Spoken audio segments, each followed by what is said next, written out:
Hello students, स्वागत है आपका हमारे इस यूट्यूब चैनल पे। आज देखेंगे हम लोग एसएससी सीजीएल एडुकेटिव पैटर्न पे मैथ्स के 100 वन लाइनर्स, ठीक है, जो आपके स्कोर को बूस्ट करने में आपको हेल्पफुल होगा। ठीक है, तो चलिए शुरू करते हैं।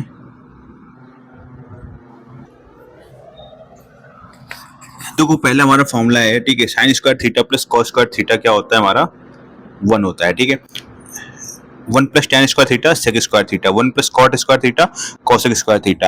अगर sine theta 1 equal to cos theta 2 है तो इसका मतलब है थीटा 1 प्लस थीटा 2 कितना होगा, 90 डिग्री होगा। ठीक है, और tan theta 1 into tan theta 2 equal to 1 है, या cot theta 1 into cot theta 2 equal to 1 है, तो इसका भी मतलब है थीटा 1 प्लस थीटा 2 क्या होगा, 90 डिग्री होगा। ठीक है, अब कहीं पर देखो मैक्सिमम मिनिमम वैल्यू फाइंड करनी है A sine theta plus B cos theta की। ठीक है, तो इसका मतलब इसकी मैक्सिमम वैल्यू होगी under root A square plus B square, और मिनिमम वैल्यू होगी माइनस का under root A square plus B square. ठीक है, आगे हम लोग बात करेंगे, अगर A sine square theta plus B cos square theta दिया हुआ है, ठीक है, तो इसकी जो मैक्सिमम वैल्यू होगी जब ए अगर ग्रेटर देन बी है, ठीक है, तो मैक्सिमम वैल्यू ए होगी। ठीक है, अगर ए लेस देन और मिनिमम वैल्यू बी होगी। ठीक है, अगर ए है लेस देन बी है तो मैक्सिमम वैल्यू फिर क्या होगी, बी होगी, और मिनिमम वैल्यू क्या होगी, ए होगी। ठीक है, जैसे कह सकते हैं 3 sign square theta plus 4 cos square theta. तो यहाँ पर देखो रहा है बी है ग्रेटर देन ए है, तो मैक्सिमम वैल्यू 4 होगी और मिनिमम वैल्यू क्या होगी, 3 होगी। ये चीज समझना है। ठीक है, अब मिनिमम वैल्यू देखो, अगर A tan square theta plus B cot square theta है तो मिनिमम वैल्यू क्या होगी, 2 रूट ए बी होगी। समझ में ये बात। अब देखो ना, अगर A sine square theta plus B cosec square theta है तो minimum value 2 root A B होगी, जब क्या होगा, A greater than equal to B होगा। ठीक है, अगर ए लेस देन बी है तो मिनिमम वैल्यू क्या होगी, ए प्लस बी होगी। इस चीज समझ में आई आपको। अब देखो ना, sine A plus minus B, तो अगर प्लस में है तो sine into cos B plus cos A into sine B, minus पे है तो sine into cos B minus cos A into sine B. ठीक है, कॉस में क्या हो जाता है, चेंज हो जाता है। अगर कॉस ए प्लस बी है, देखो कॉस क्या है, ए प्लस बी है, तो cos A into cos B. ठीक है, अब देखो यहाँ प्लस है तो यहाँ माइनस होगा, sign A into sine B. Sign वाले टर्म और कॉस वाले टर्म साथ साथ रहते हैं कॉस वाले फॉर्मूले में। ठीक है, ऐसे ही अगर कॉस ए माइनस बी होगा तो cos A into cos B, cos वाले टर्म साथ में रहेंगे, लेकिन माइनस है तो यहाँ पर बीच में क्या आ जाएगा, प्लस आ जाएगा, sine A into sine B. ठीक है, अब टेन ए प्लस बी क्या होगा, tan A plus tan B upon 1 minus tan A into tan B. अब डबल एंगल फॉर्मूला देखते हैं, sine two theta equal to क्या होता है, 2 sine theta into cos theta. Cos theta equal to क्या होता है, cos square theta minus sine square. इसके 3 फॉर्मूले होते हैं, 1 माइनस 2 साइन स्क्वायर थीटा और 2 कॉस स्क्वायर थीटा माइनस 1। अब देखो वेरी इंपॉर्टेंट, अगर a plus B plus C मिला के 180 बनना है तो tan A plus tan B plus tan C क्या होगा, tan A into tan B into tan C होगा। ठीक है, अब बात करते हैं, देखो 30 60 90 ट्रायंगल रेशियो पे देखो जो साइड्स होती है 1:√3:2 के फॉर्म में होती है। तो देखो इसको याद रखने की ज्यादा भी कोई जरूरत तो नहीं है आपको ऐसे। ठीक है, तो यहाँ फिगर आपको ये तो गलत दिया हुआ है, यहाँ पर 10 30 है तो ये 1 होगा, ये √3 होगा, ये 2 होगा। ठीक है, ये चीज रखना है, फिगर इसमें रॉन्ग है। 40 45 90 डिग्री में 1:1:√2 होता है, देखो ये सही है। ठीक है, और angle changes from 30 to 60 degree moving D towards, ठीक है, टावर, तो h इक्वल टू क्या होगा, d√3 होगा। अगर angle changes from 45 to 60 degree तो d, अब 45 से 60 होगा तो h क्या होगा, d√3 + 1 होगा। ठीक है, ये चीज याद रखना। अगर 30 से 60 हो रहा है तो h क्या होगा, d√3 होगा। ठीक है, अब 45 से 60 हो रहा है तो d क्या होगा, h क्या होगा, d इंटू √3 + 1। ठीक है, कॉम्प्लीमेंट्री एंगल्स 91 थीटा और थीटा है। ठीक है, तो h की वैल्यू अंडर√ab होगी, a और b। ठीक है, h की वैल्यू क्या होगी, अंडर√ab। ठीक है, अब देखो डिस्टेंस फॉर्मूला देख लेते हैं, तो d इक्वल टू अंडर√x2 - x1 का whole square plus y2 - y1 का होल स्क्वायर। अगर आपके x1, y1 पॉइंट है और x2, y2 है तो इनके बीच की डिस्टेंस, ठीक है, x1 - x2 का होल स्क्वायर या x2 - x1 का whole square plus y2 - y1 का होल स्क्वायर। ठीक है, अब सेक्शन फार्मूला देखेंगे, इंटरनल देखेंगे। देखो भाई ये x1 है, y1 है और ये x2 है और ये y2 है और ये सेक्शन है x, y और मान लो ये m है n है, तो ऐसे मल्टीप्लाई होता है, m का मल्टीप्लाई x2 के साथ और n का मल्टीप्लाई x1 के साथ, ठीक है। तो mx2 plus nx1 upon m plus n और my2 plus ny1 upon m plus n, ठीक है। सेक्शन फार्मूला एक्सटर्नल होगा तो एक्सटर्नल केस में बस साइन चेंज हो जाएगा, माइनस हो जाएगा, ठीक है, ये चीज याद रखना है। तो mx2 minus nx1 upon m minus n, my2 minus ny1 upon m minus n। अब मिड पॉइंट फार्मूला क्या होता है, अगर दो कोऑर्डिनेट x1 x2 है और ये y1 y2 है और मिड फार्मूला चाहिए तो x1 प्लस x2 बाई 2 और x1 और y1 प्लस y2 बाई 2, ठीक है। अब सेंट्रॉइड ऑफ ए ट्राइंगल क्या होगा, ये कोऑर्डिनेट अगर x1 y1, ये x2 y2 और ये x3 y3 है, तो सेंट्रॉइड होगा x1 plus x2 plus x3 बटे 3 और y1 plus y2 plus y3 बटे 3, ठीक है। अब देखो एरिया ऑफ ट्राइंगल की बात करेंगे तो देखो ये शूलेस फॉर्मूला होता है, ठीक है। तो हाफ x1 याद रखना है, ठीक है, x1 पहले आएगा फिर 1 2 3 का चलेगा, 123 231 312, ठीक है। ये चीज आपको याद रखना है माइंड में, 123 231 312, ठीक है। तो 123, ठीक, x1 y2 minus y3 plus x2 y3 minus y1 plus x3 y1 minus y2, ठीक है। और आपको अगर ये ऑर्डर याद हो जाए तो y1 के बाद y2 आएगा, y2 के बाद y3 आएगा, ये ऑर्डर आपको याद हो जाएगा, कोई दिक्कत नहीं। तो पहले x1 लिख लिया, तो बस इतना याद कर लो, y2 माइनस y3, तो नेक्स्ट लाइन पे y3 आएगा और यहाँ पर y1 आएगा, ठीक है। y3 के बाद क्या आएगा y1, y1 के बाद क्या आएगा y2, ऐसे याद रखना है, ठीक है। अब आगे बात करेंगे, if area of triangle formed by 3 points equal to 0, तो 3 पॉइंट्स के अगर एरिया फाइंड होगा तो ट्राइंगल फॉर्म होगा, तो कोई ट्राइंगल फॉर्म ही नहीं होगा, जब फॉर्म नहीं होगा तो 0 होगा, यानी कोलिनियर होगा, यानी एक ही लाइन पे होंगे, ठीक है। स्लोप ऑफ ए लाइन क्या होता है, m equal to y2 minus y1 equal to x2 minus x1। अगर x1 y1 कोऑर्डिनेट है और x2 y2 कोऑर्डिनेट है तो स्लोप हमारा क्या होगा, y2 minus y1 upon x2 minus x1, ठीक है। पहले लाइन कंडीशन क्या होती है, m1 इक्वल टू m2, दोनों की प्रवणताएं क्या होनी चाहिए, सेम होनी चाहिए, m1 इक्वल टू m2, ठीक है। और परपेंडिकुलर लाइन्स की क्या होता है, m1 into m2 equal to -1, यानी कह सकते हैं m1 equal to -1 upon m2 या m2 equal to -1 upon m1, ठीक है। Distance of x1 y1 from line ax plus by plus c equal to 0, तो ये फॉर्मूला आपको याद रखना है, ax1 plus by1 plus c upon √a square plus b square होता है, ठीक है। अब ये कोई लाइन है, ठीक है। अब ये x1 y1 पॉइंट है, ये x plus by plus c है, ठीक है। अब इसके बीच की देखो डिस्टेंस निकालनी है, ठीक है। तो ये क्या होगा, √ax1 plus by1 plus c upon √a square plus b square, ठीक है।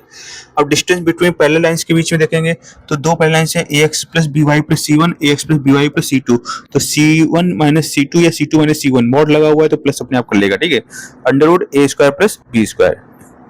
इंटरसेक्ट फॉर्म ऑफ लाइन क्या होता है, x upon a plus y upon b equal to 1, ठीक है। अब देखो ना, area of triangle formed by line ax plus by plus c equal to 0 with coordinate axes, तो mod c equal to √a square plus b square होगा। Reflection प्रतिबिंब देखेंगे x, y, तो अबाउट x एक्सिस होगा तो y वाला negative हो जाएगा, अगर अबाउट y एक्सिस बात करेंगे तो x वाला निगेटिव हो जाएगा, ठीक है, या साइन चेंज हो जाएंगे बेसिकली बात करें, ठीक। अब ज्योमेट्री में एडवांस सर्कल देखेंगे, देखो तो अल्टरनेट सेगमेंट थ्योरम देखते हैं, फिगर गलत है इसमें, ठीक है, इसको मत ध्यान दीजिएगा। तो अल्टरनेट सेगमेंट थ्योरम बात करेंगे, angle between tangent and chord, ठीक है। तो ये टेंजेंट हो गई, ठीक है, और ये आपकी कॉर्ड हो गई, ठीक है। तो ये एंगल होगा इस एंगल के इक्वल होगा, ये एंगल इस एंगल के इक्वल होगा, ठीक है। Common chord length orthogonal circle होते हैं, ठीक है, तो 2 √r² माइनस r स्क्वायर होता है, ठीक है। If chords AB and CD intersect externally at P, ठीक है।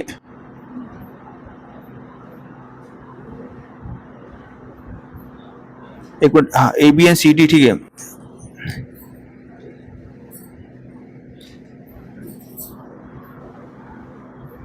AB हो गया, CD हो गया, ये P हो गया, तो AP इंटू BP, ठीक है, और CP इंटू PD, ठीक है, ऐसे करना है। तो बाहर वाला पूरा इंटू बाहर वाला, ठीक है, पूरा इंटू बाहर वाला, ठीक है, पूरा इंटू बाहर वाला, ठीक है, ऐसे याद रखना। जो सेंट्रॉइड होता है डिवाइड्स ईच मीडियन एट 2:1, ये चीज याद रखना, ठीक है। इंटरनल एंगल बाइसेक्टर लेंथ क्या होती है, AD equal to 2BC cos A/2 upon B plus C, ठीक है। यूलर लाइन क्या कहती है, ऑर्थो सेंटर सेंट्रॉइड्स और सर्कम सेंटर वो 2:1 पे होते हैं, OG/GS, ठीक है।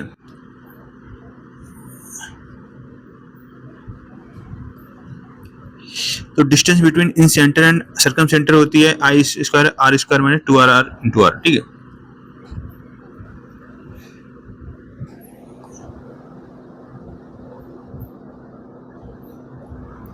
तो एरिया ऑफ साइक्लिक क्वाड्रिलेटरल क्या होता है, ब्रह्मगुप्त फॉर्मूला था under S minus A S minus B S minus C S minus D, ठीक है। S equal to A plus B plus C plus D, ठीक है, बाई 2। टॉलमीज थ्योरम क्या कहती है, AC into BD equal to AB into CD plus BC into D। अब देखो, if a circle touches all 4 sides of a quadrilateral ABCD then AB plus CD equal to BC plus AD, मतलब आमने सामने का जोड़ होगा आमने सामने के दूसरे अपोजिट जोड़ के बराबर होगा, ठीक है, सिंपल भाषा में कह सकते हैं।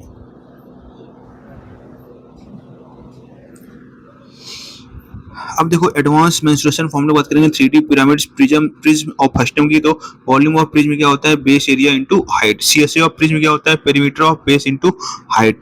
TSA ऑफ प्रिज्म क्या होता है, CSA plus 2 into base area. Volume of period 1/3 base area into height, ठीक है। CSA ऑफ पिरामिड क्या होगा, 1/2 perimeter of base into slant height. TSA of pyramid क्या होगा, CSA प्लस बेस एरिया, ठीक है। प्रिज्म में 2 बेस होते हैं और CSA में 1 बेस होता है, ठीक है, सॉरी पिरामिड में 1 बेस होता है। Slant height in regular pyramid L² equal to H² plus R², ठीक है। R क्या होती है, इन रेडियस ऑफ बेस होता है। वॉल्यूम ऑफ फ्रिस्टम ऑफ कौन 1/3 पाई H R1² plus R2² plus R1 R2, ठीक है। स्लैंट हाइट ऑफ फ्रस्टम क्या होता है, L equal to √H² plus R1 minus R2 का स्क्वायर, ठीक है। CSA ऑफ फ्रस्टम क्या होगा, पाई R1 plus R2 into L। TSA of frustum pi R1 plus R2 into L pi R² plus R², ठीक है। ये नीचे वाला कैपिटल R² और ऊपर वाला जोड़ देंगे तो पाई R², तो पाई कॉमन ले लिया, R² प्लस R², ठीक है। Number of smaller spheres on melting a large sphere capital R upon R का होल क्यूब, ठीक है। If radius of a sphere increases by x%, volume increases by 1 plus x upon 100 की power 3 minus 1 into 100%, ठीक है। Volume of tetrahedron क्या होता है, AQ upon 6√2। तो आगे बात करेंगे वॉल्यूम ऑफ टेट्राहेड्रॉन रेगुलर, ठीक है, तो AQ अपॉन 6√2 होगा और हाइट ऑफ रेगुलर टेट्राहेड्रॉन क्या होगा, H इक्वल टू A√6/3, ठीक है। अब देखो सम ऑफ इनफाइनाइट GP क्या होता है, S infinite equal to A upon 1 minus R, mod R less than 1 होना चाहिए। नंबर ऑफ जीरोस फाइंड करने के लिए एट द एंड 5 से डिवाइड करते हैं, फिर जो आएगा फिर 5 से डिवाइड, फिर, ठीक है, तो ये प्रोसेस करते रहते हैं।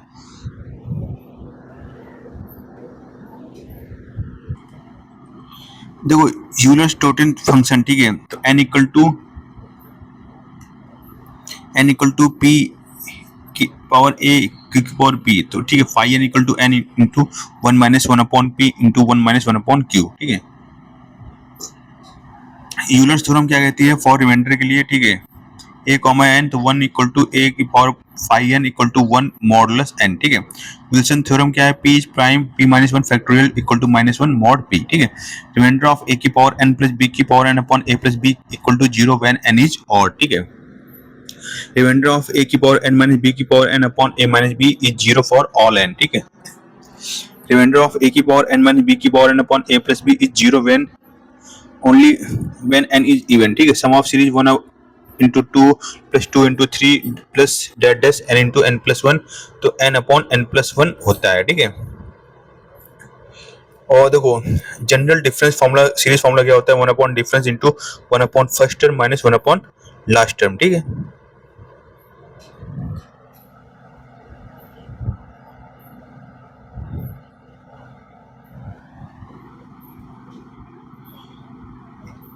देखो प्रॉफिट एंड लॉस वाला फॉर्मूला देखेंगे तो सेम एसपी होगा और एक पे प्रॉफिट एक पे लॉस होगा तो overall loss x square upon 100 होगा।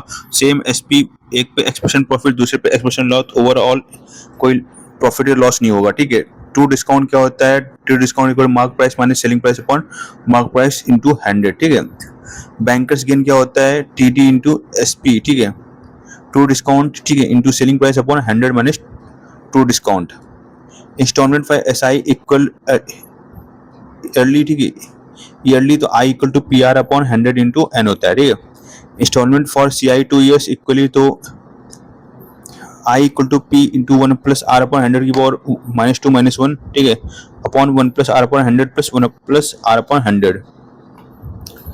If amount becomes A1 in n years and A2 in 2n years तो P equal to A1 square upon A2।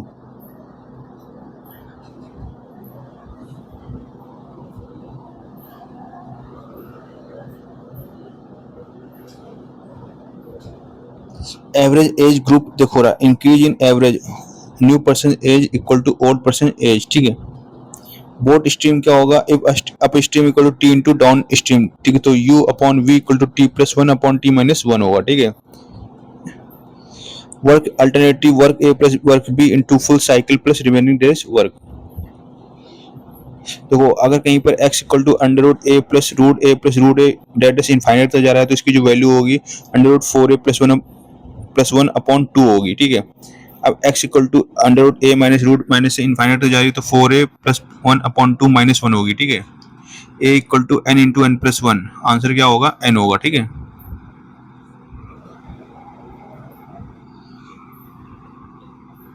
इसमें आंसर n+1 आएगा। तो सिंपल सी बात है कि मतलब कि समेशन करने पे जो ज्यादा वाली वैल्यू होगी वो इसका आंसर होगा। ठीक है। डिफरेंस 1 होना चाहिए। इसमें देखेंगे अगर अंडर रूट ए इंटू अंडर रूट ए इंटू अंडर रूट ए इनफाइनाइट तक जा रही है तो इसका आंसर कितना आएगा? 1a आएगा। ठीक है। अब ये n टाइम्स तक जा रही है तो a की पावर 2n माइनस 1 अपॉन 2 की पावर n। ठीक है।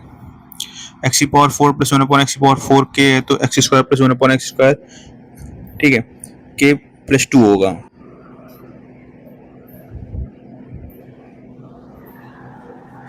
अब देखो अगर a plus B plus C बराबर A B plus B C plus C है तो a equal to B equal to C equal to 1 होगा। सभी इक्वल होंगे। ठीक है।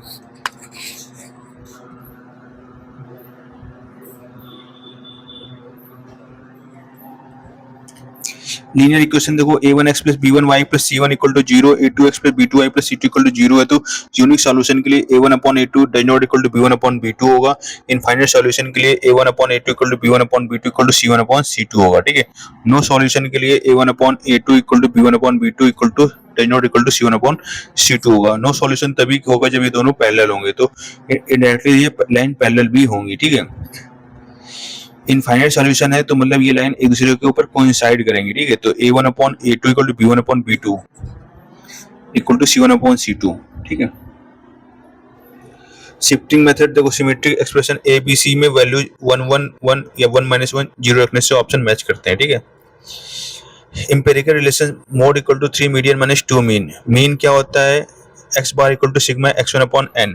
मीडियन फॉर ग्रुप डाटा तो l plus n/2 minus CF upon F into x. ठीक है। रेंज क्या होती है? Max value minus minimum value. Mean deviation क्या होता है? Mod x1 minus x bar upon n। ठीक है। मीन जो नंबर जो होता है उसको मीन से घटाते हैं। ठीक है। नंबर्स को मीन से घटाते हैं। वेरिएंस प्रसरण क्या होता है? Sigma square equal to sigma x1 minus x bar का होल स्क्वायर यानी मीन डेविएशन का होल स्क्वायर बटे n। ठीक है। स्टैंडर्ड डेविएशन क्या होता है? ये सिग्मा स्क्वायर अपॉन n होता है। ठीक है।